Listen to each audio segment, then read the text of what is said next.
नबी का जिक्र करूं तो जुबान खुशबू दे।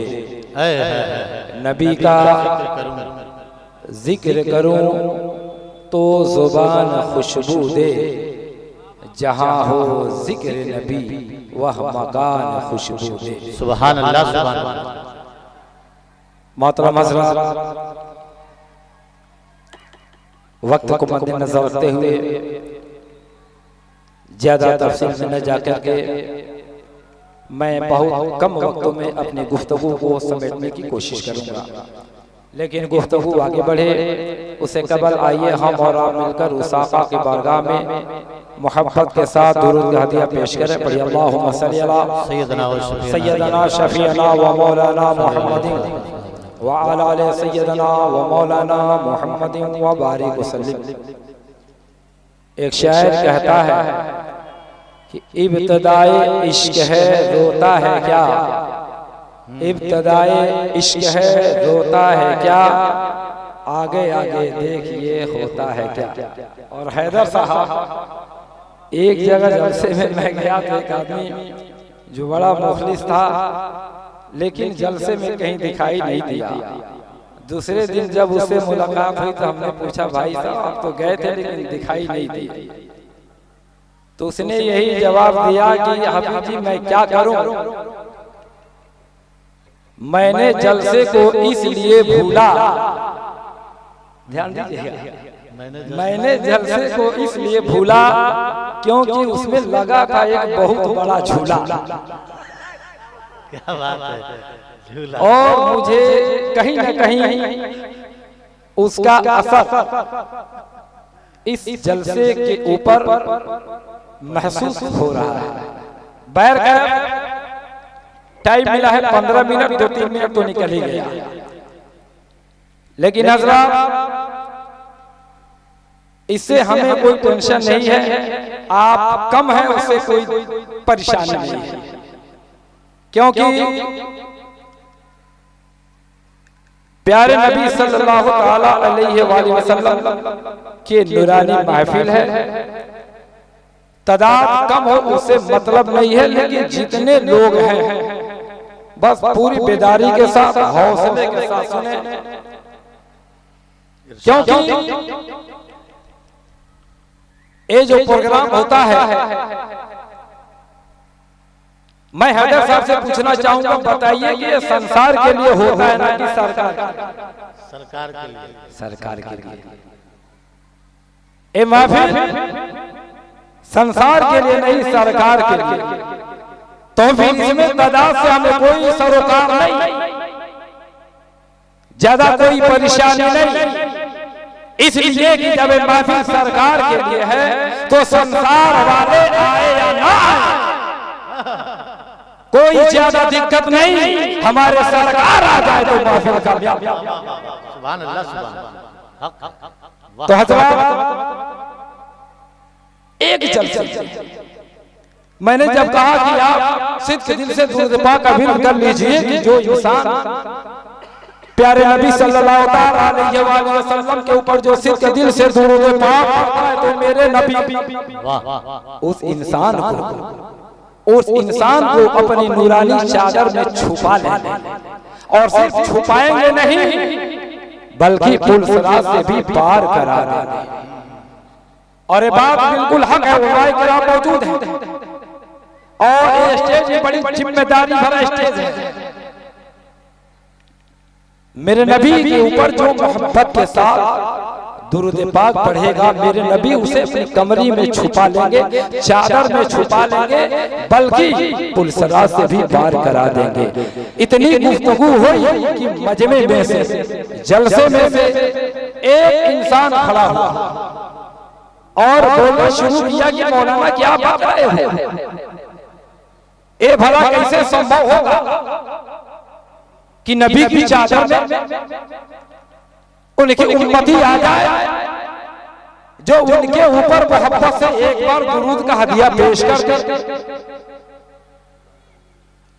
कयामत तक न जाने कितने आशिक़े रसूल होंगे जो अपने नबी पे दुरूद का विर्द करेंगे, दुरूद पाक पढ़ेंगे। ये कैसे संभव होगा? मैंने कहा कि बिल्कुल संभव है। उसने कहा साइंस इस बात को नहीं मानता है। और जैसे ही लफ्ज़ साइंस इस्तेमाल किया तो मैंने कहा अगर माँ का दूध पिया है तो मेरे बिल्कुल करीब आके बात कर। मैं साइंस से ही साबित कर दूंगा कि मेरे नबी की चादर में तमाम उम्मती समा जाएंगे। वह इंसान अकड़ता हुआ बिल्कुल स्टेज यानी मंच के करीब आ गया और आने के बाद बोला कि मौलाना साबित करो कि कैसे नबी की चादर में तमाम उम्मती आ जाएंगे। मैंने कहा वो तो मैं साबित कर दूंगा, लेकिन मुझे तेरे चेहरे को देख करके कुछ याद आने लगा है। हमें लगता है कि तू बहुत दौलतमंद बाप की बिगड़ी हुई औलाद मालूम पड़ रही हो, यानी कि तुम बहुत दौलतमंद मालूम पड़ रहे हो। उसने कहा दौलत की बात मुझसे मत कीजिए, मैं तो बहुत दौलतमंद हूँ, मैं तो दौलत के गद्दे पे सोया करता हूँ।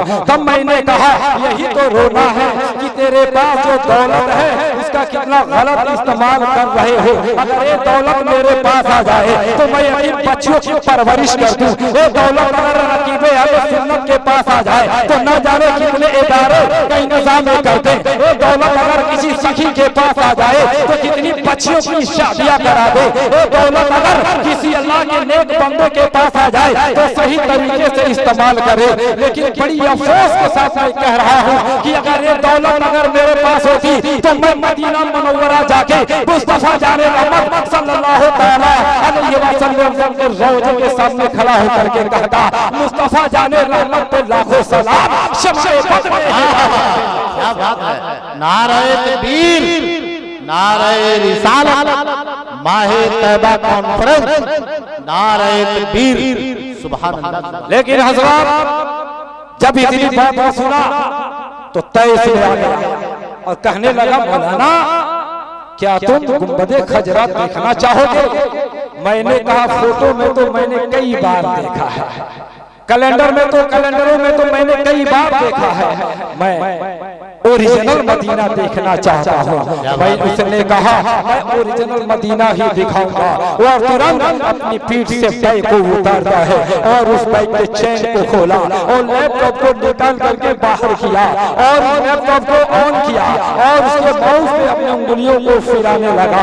हैदर साहब मैं तवज्जो चाहूंगा, फिराने लगा और थोड़ी देर के बाद जैसे ही स्क्रीन पे जब गुंबदे खजरा दिखाई दिया वो बोला मौलाना देखो और देखना चाहते हो और देखो। और मैंने देखा और वो चीखने लगा मौलाना ये देखो ये गुंबदे खजरा है, ये देखो ये मस्जिद नबवी है, ये नवाज़े शरीफ है, ये रियाजुल जन्ना है, ये असहाबे सूफा का चबूतरा है। वो देखो ये दयारे उस्मान है, ये दयारे हबीबा है, ये जन्नतुल बकी है।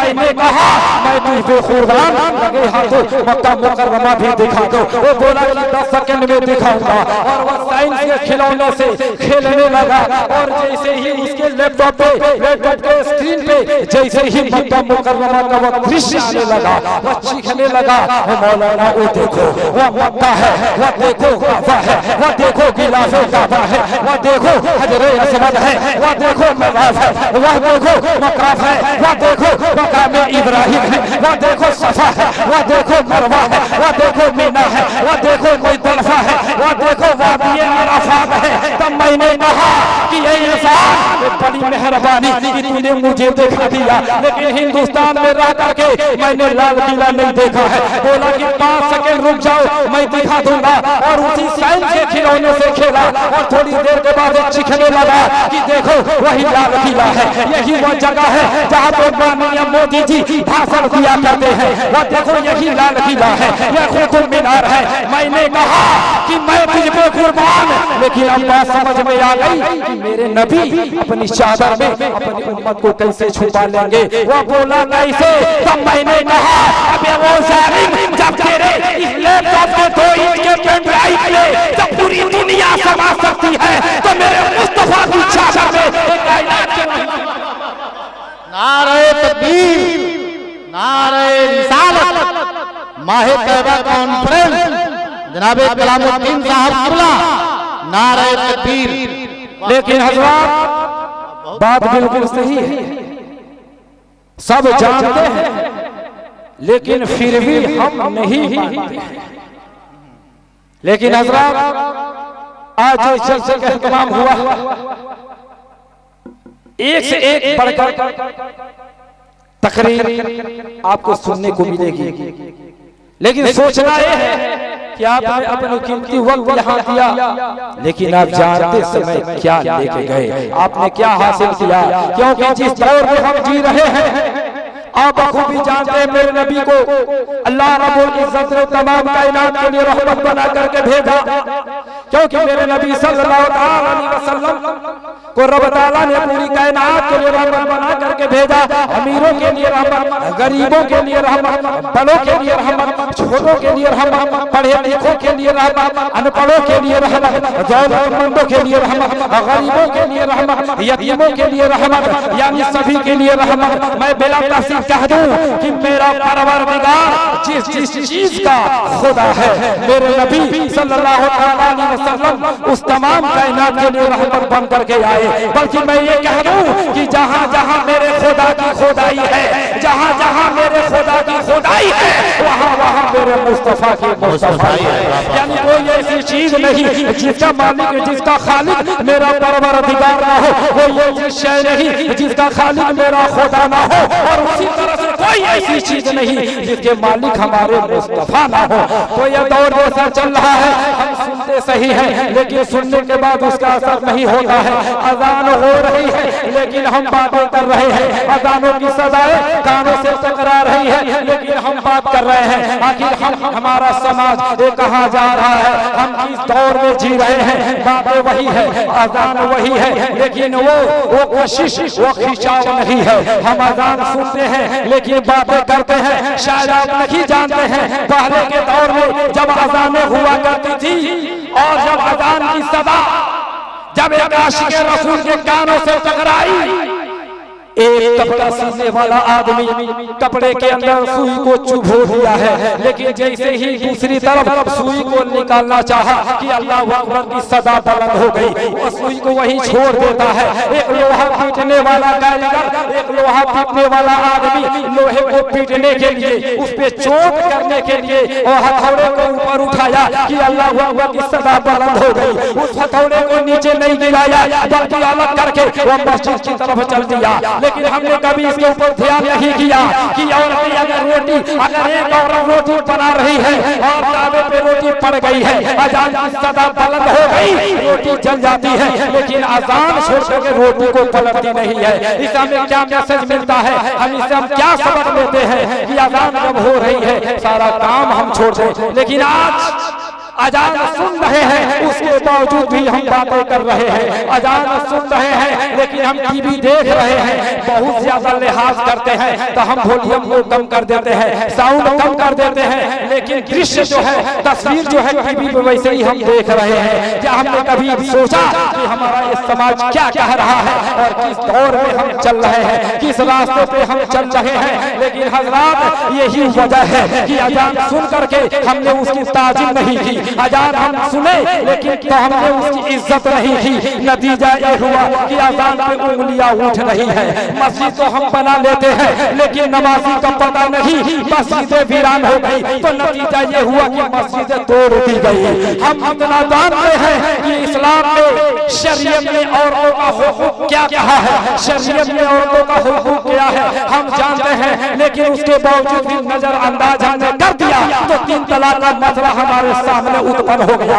आज मैं पूरे दावे के साथ कहना चाहूंगा कि जिन लोगों को हमारी अजानें पर्ची और भाजे की तरह चुभती है, उन्हीं के लिखे हुए गाने, उन्हीं के गाने हमारी कौम को सुकून देते।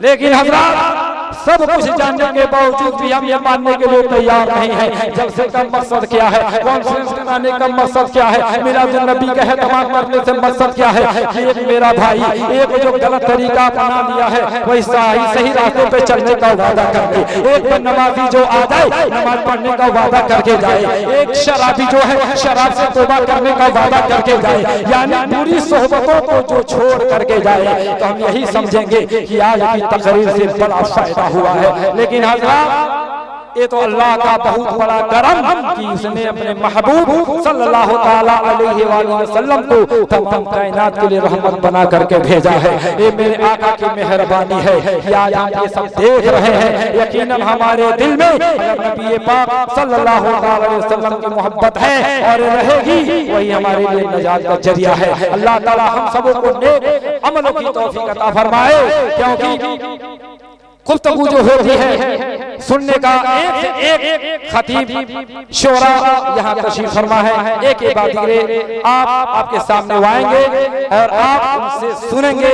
अल्लाह ताला से मेरी दुआ है मौला ताला ये अपने महबूब सल्लल्लाहु ताला अलैहि वसल्लम के सदक़े में हम सबों को नेक अमल करने की तौफीक अता फरमाए। और जितनी देर भी गुफ्तगू हुई इसमें किसी किस्म की अगर टूटियां फूटियां मौला माफ फरमाए। व आखिर दुआना अल्हम्दुलिल्लाहि रब्बिल आलमीन अस्तगफिरुल्लाह रब्बी मिन कुल्ली ज़ंबि व अतूबु इलैहि। अस्सलामु अलैकुम व रहमतुल्लाहि व बरकातुहू।